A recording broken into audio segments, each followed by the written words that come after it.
इस वक्त जिस तरह से माओवादियों के खिलाफ लगातार ऑपरेशन चलाए जा रहे हैं और लगातार या तो माओवादी आत्मसमर्पण कर रहे हैं या फिर माओवादी जो समर्पण नहीं कर रहे हैं वो मारे जा रहे हैं। ऐसे में जो माओवादी अब अभी भी जंगलों में हैं, बचे हुए हैं और इस उम्मीद से कि शायद वो अपने आप को बचा ले जाएं, तो उनके परिवार के लोग काफ़ी सहमे हुए हैं, क्योंकि लगातार जिस तरह से रोज़ मौतें देख रहे हैं, तो उसे देखते हुए अब उनके मन में है कि उनके परिवार के सदस्य जो इतने दिन तक जंगलों में थे, उनकी अलग अलग उम्मीद या जो भी सोच के साथ, तो वो अब उसे छोड़कर वापस मुख्य धारा में लौट आए, क्योंकि उनके बहुत सारे शीर्ष नेता लौट आए हैं। तो ऐसे ही एक शीर्ष माओवादी नेता हैं, बहुत पुराने, इंद्रावती टाइगर रिजर्व में, उनके घर आया हूँ। उनके घर वालों ने मुझे स्पेशली बुलाया है और उस नेता का नाम है दिलीप बेड़जा, जो कि इंद्रावती टाइगर रिजर्व के इलाके में DVCM के पोस्ट में, और ये उनका घर है। उनके परिवार वालों ने मुझे बुलाया कि वो अपने परिवार वाले से अपील करना चाहते हैं, तो उनसे बातचीत कर लेते हैं, अपील उनकी सुन लेते हैं। नमस्कार, मैं विकास तिवारी हूँ, आप बस्तर टॉकीज देख रहे हैं।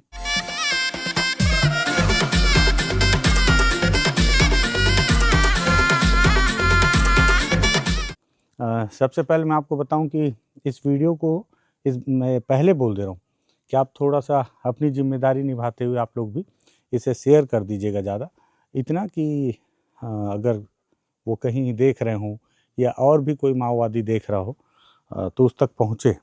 माओवादी लगातार देखते हैं। तो ये जो है दिलीप बेड़जा की पत्नी है और उनकी 2 बेटियां हैं।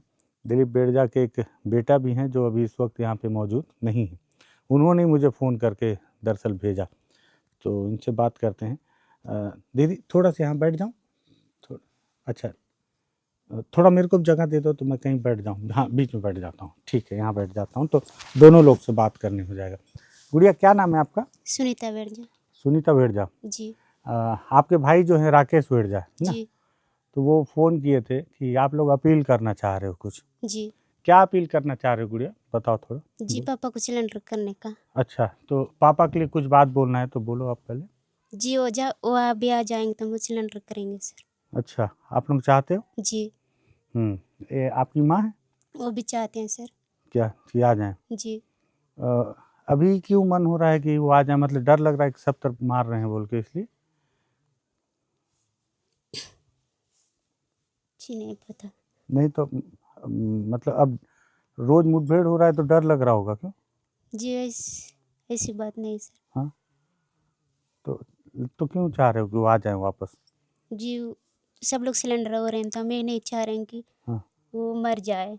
हमारे हाँ। साथ अगर वो आ जाए तो हमारे साथ, हम उनके साथ अच्छा रहेंगे। जी। तो अभी कौन कौन लोग वापस आ गए, कुछ है जानकारी सब लोग में? जी, मैं नहीं जानती हूँ सर। अच्छा, लेकिन सुन रहे हो कि सब लोग वापस आ रहे हैं? जी, सब लोग आ रहे हैं सर। तो कब मिले थे आप आखिरी बार? जी, हो गया सर, नहीं मिले। 1 साल, एक ही बार मिले थे। कब, 1 साल पहले? जी। तो उस समय बोले थे आप लोग कि आ जाओ वापस? जी, बोले थे सर, नहीं सुने। क्या बोले? नहीं आऊँगा बोले। अच्छा, जी, अभी आने से बताएँगे सर। अभी आने से? जी। अभी कहीं से खबर मिल रहा है कि क्या आना चाह रहे हैं कि नहीं चाह रहे हैं वो बोल के? जी, नहीं मिल रहा है सर। कहीं से नहीं मिल रहा है? जी। हम्म, ये आपकी बड़ी बहन है? जी, दीदी है। दीदी है? जी। दीदी को हिंदी नहीं आता ना? जी, क्यों नहीं आते सर? दीदी को बोलो गोंडी में अपने पिताजी के लिए, दिलीप बेड़जा के लिए बोल दें कि वापस आ जाओ बोल के। जी। बोल दो तो माइक लगा बोल। बोल दो। गोंडी में बोल दो, गोंडी में बताओ।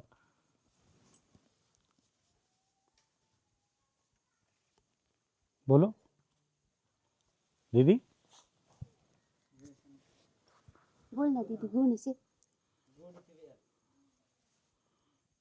మా పప్పాని మాట సిలిండర్కి వెళ్ళి माटो आलस तो लगातार गश्ती मग बेसकन माँ पापा कल ही हो बारा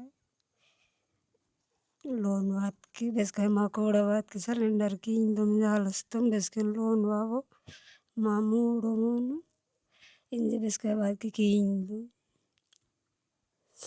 मत बात के डोलिंदो बेरो बेरो सिलेंडर आतर मन डोलित माँ पापा लेना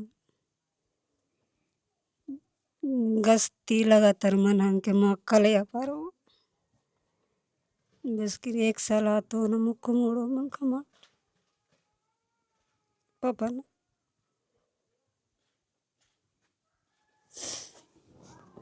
क्या बोल रही हैं, क्या बोली, थोड़ा हिंदी में बता दो आप। जी 1 साल हो रहे नहीं मिल रहे हैं, अभी आएंगे तो देखने के लिए आएंगे तो बताएंगे, और लगातार ऑपरेशन जारी हो रहा है इसलिए नहीं मिल पा रहे हैं, अगर आएंगे तो बताएंगे किसी भी करके बोल रहे हैं। नहीं, किसको बताओगे? जी अगर आएंगे तो बताएंगे सर। हाँ, नहीं तो अब एक मैसेज आप लोग अपने पिताजी के लिए भी दे दो। ऐसा सोचो कि ये वीडियो आपके पिताजी देख रहे हैं, तो उनके लिए बोलो कि पिताजी आप आ जाओ, हम लोग किसके भरोसे रहेंगे, है कि नहीं? जी तो ये बात को आप लोग भी बोल दो, ठीक है? जी तो आप लोग चाह रहे हो ना, ठीक है। जी कब से गए थे हाँ बेटा वो संगठन में? 2005 से सर। 2005 में। जी तब आप कितनी छोटी थी? जी तब मैं दूध पी रही थी। अच्छा, और आप पढ़ाई वढ़ाई की हो? जी 5वीं तक की। कहाँ पे? कुटरू में। कुटरू में। जी फिर क्यों छोड़ दी? जी घर में कोई काम करने वाले नहीं थे इसलिए छोड़ दी। ऐसा पढ़ने का मन था? जी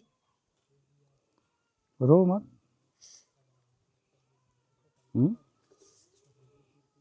तो जब मिले थे तो उनको बोली कि मैं पढ़ नहीं पा रही हूँ, घर में कोई नहीं, आप रहते तो मैं पढ़ती। जी बहुत बार बोल के देखी सर नहीं माने।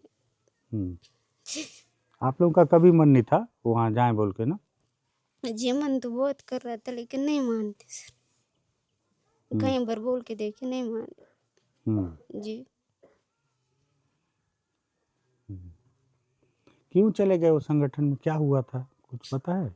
अब जब हम लोग बचपन में थे सर तभी चले गए, अगर अभी जैसे होते हैं ना उसको जाने नहीं देते सर। आप लोग बहुत छोटे थे उस समय। जी दीदी नहीं पढ़ी ना, स्कूल नहीं गई?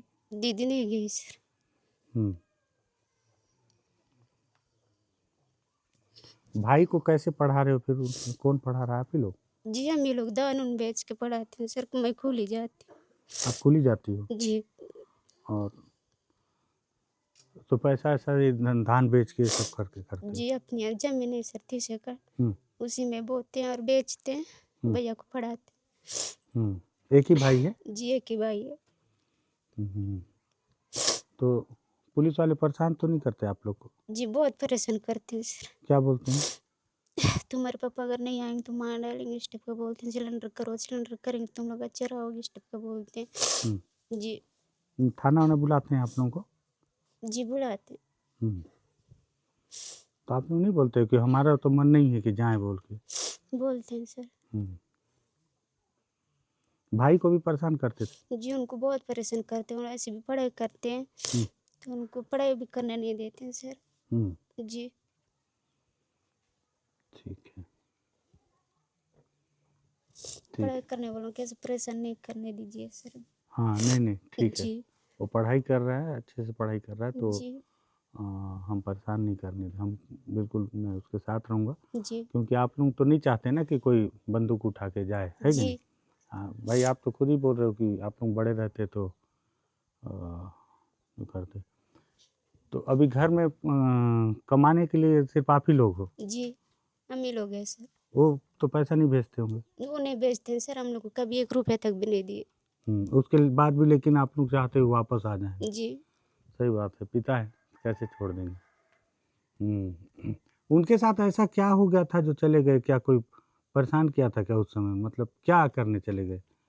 जैसे किसी के साथ गलत हुआ तो बंदूक उठा लिया बोलते हैं ना, जी तो उनके साथ क्या गलत हुआ था ऐसा कुछ? अब नहीं पता सर। कभी माँ से नहीं पूछे? नहीं पूछे सर। माँ भी नहीं मना की उनको? माँ भी मना किए तो वो नहीं माने। 2005 में गए, जी 20 साल हो गया मतलब? जी ठीक है, तो 1 साल पहले वो भी घर में नहीं आए होंगे ना? जी हो गया सर बहुत सर। ठीक है, तो ये दिलीप बेड़जा का घर है और ये परिवार में उनका एक लड़का भी है, 2 बेटियां हैं जो अपील कर रही हैं कि वापस आ जाएं तो किसी तरह से भी घर का जीवन यापन कर लेंगे। देखो मतलब जो लोग बाहर से देखते हैं, जो लोग शहरों में बैठे हैं, उनको लगता है कि अब ये माओवाद क्या है, मार्क्स कम्युनिज्म और लेनिन, ये सब की विचारधारा क्या है, ये तो जो पढ़ेगा उसको जो समझेगा नहीं पता। दिलीप बेड़जा पढ़ाई उड़ाई किए हैं, पढ़े लिखे हैं, पढ़े हैं? कितना तक? हैं? 8वीं 8वीं तक पढ़े हैं। तो 8वीं तक पढ़े लिखे दिलीप बेड़जा जो है वो 2005 में माओवाद संगठन से जुड़ गए और 20 साल में अगर कमाई के तौर पर देखा जाए, जो बोलते हैं कि माओवादी लेवी वसूली करते हैं, वो पैसा जाता कहाँ है लेवी वसूली वाला, ये भी समझ से परे, क्योंकि घर पे 1 रुपया नहीं देते हैं। ये बता रहे हैं 2 बच्चियाँ हैं, वो इसलिए बच्ची पढ़ना छोड़ दी क्योंकि घर में कोई कमाने वाला नहीं। घर में एक भाई है, उसको पढ़ाने के लिए भेजना था, तो उसके लिए मजदूरी करते हैं और खेत में धान लगाते हैं उसको बेच के, और घर के तौर पर यही है बस्तर का माओवाद। और माओवाद से क्या अर्जित हो रहा है, क्या नहीं हो रहा, इस पे बहुत सारी बहस है, लेकिन हर परिवार चाहता है कि कोई हथियार लेके ना जंगल में भटके और लौट कर आ जाए। लेकिन ये भी बात है कि बोले किससे, किसके सामने बताए कि वो नहीं चाहते कि उनके परिवार का कोई सदस्य बंदूक लेके जंगल में घूमे, इसमें उनकी इजाज़त नहीं है। कुछ बच्चियाँ खुद बोल रही हैं कि अगर वो बड़े होते तो जाने नहीं देते। छोटी छोटी दूध पीती बच्चियाँ थी जब वो दिलीप बेड़जा संगठन में चले गए। कभी दिलीप बेड़जा से मुलाकात होगी तो पूछेंगे कि ऐसा क्या हुआ आपके साथ जो आपने हथियार उठाया, क्योंकि ये तो उनकी कहानी है, वो ही बता पाएंगे। हम भी चाहते हैं कि अगर परिवार नहीं चाहता, कोई नहीं चाहता, तो आप लौट आएँ, और अगर आपको लौट के आने में कोई दिक्कत आ रही है या किसी तरह की हिचक है, तो हिचक को लेकर आप सोचिए कि आपके जो बड़े बड़े शीर्ष नेता हैं, चाहे वेणुगोपाल हों, सतीश कोपा हों या रामधेर हों जो कि सेंट्रल कमेटी के सदस्य हों, बटालियन के कमांडर देवा हों, ये सभी लोग वापस आ गए हथियार लेकर। तो अब आप भी आओगे तो कोई समाज के सामने हिचक वाली बात नहीं है। हाँ, आप समाज के सामने खड़े होकर बोल सकते हैं कि भाई आप चले गए थे किसी समय में, अब वापस लौटना चाहते हो। तो इसलिए मैं परिवार के साथ आया हूँ कि परिवार चाहता है कि से वापस आ जाए। और ये माओवादी का घर है, और क्या हासिल है, क्या अर्जित है, आप देख सकते हैं। ये जो घर है उनके पहले से बनाया हुआ है, और इसके अलावा घर पे उन्होंने कुछ दिया नहीं आज तक। लेवी वसूली और सारी जो पैसे और जो भी चीज़ें जो बताते हैं कि माओवादी वसूली कर रहे हैं, वो पैसा कहाँ जा रहा है नहीं पता। घर तो नहीं आ रहा है, इतना तो कन्फर्म।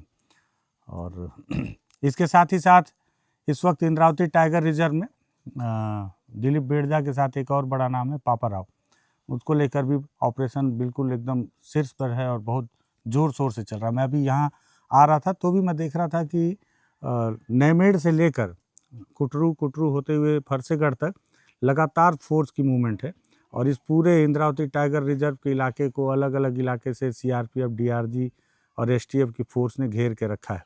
गांव वाले खुद बता रहे थे कि इस गांव से भी आधे घंटे पहले ही फोर्स निकली हुई है, नहीं तो ये पूरे इलाके को छावनी में तब्दील किया है, क्योंकि इस इलाके में इंद्रावती टाइगर रिजर्व में ही कहीं ये माओवादी अपनी छोटी छोटी टीम के साथ उपस्थित हैं। और निश्चित तौर पर अब स्थिति ऐसी हो गई है कि जंगल में अगर वो बंदूक के साथ मिलेंगे तो फोर्स उनके साथ कोई न्याय तो नहीं करने वाली है, फोर्स निश्चित तौर पर उन्हें मार ही देगी। तो इससे बेहतर होगा कि जब पूरा परिवार चाहता है कि आप वापस आ जाएं, तो मुझे लगता है कि वापस आ जाना चाहिए। शीर्ष नेता भी आ गए, चाहे पापा राव हों या दिलीप बेड़जा हों या अन्य और भी जो माओवादी जो भी इस वीडियो को देख रहा हो। हर किसी से अपील है, अपने परिवार के बारे में सोचिए, किसके लिए लड़ रहे हैं? समाज के लिए। समाज आपके साथ खड़ा नहीं था, समाज उसके साथ खड़ा होता है जो ताकतवर होता है। जब आप ताकतवर थे तो समाज आपके साथ था, आज आप ताकतवर नहीं हैं तो यही समाज आपकी मुखबिरी कर रहा है और आपकी लोकेशन ट्रैक होती है और आप मारे जा रहे हैं। सोचिएगा इस बात को। तो ये सारी बातें अगर आपके दिल में, जहन में असर कर रही हूँ तो फिर विचार कीजिएगा। और बाकी दर्शकों से ये अपील है कि इसे आप अपनी जिम्मेदारी मानते हुए, खासकर बस्तर के दर्शक, इतना शेयर कर दीजिएगा कि ये बात वहाँ तक पहुँचे। समय बहुत कम है, बमुश्किल मुझे लगता है कि जिस तरह से ऑपरेशन चल रहा है 2-4-5 दिन में ही हो सकता है यहाँ से कोई खबर निकल कर सामने आए। हम अपने हिस्से का काम कर रहे हैं, आप अपने हिस्से का काम कर दीजिएगा, शेयर कीजिएगा। बाकी बस्तर टॉकीज़ को सब्सक्राइब करना नहीं करना आपकी निजी राय, निजी अधिकार। कीजिएगा नहीं तो फिर आपको मत। धन्यवाद।